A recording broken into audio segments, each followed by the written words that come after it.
يا أيها الذين آمنوا إذا نودي للصلاة من يوم الجمعة فاسعوا إلى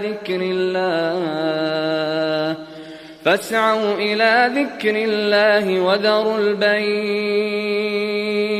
ذلكم خير لكم إن كنتم تعلمون.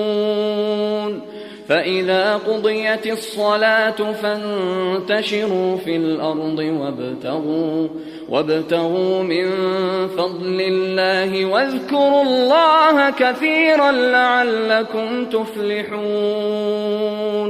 وإذا رأوا تجارة أو لهوا انفضوا إليها وتركوك قائما قل ما عند الله خير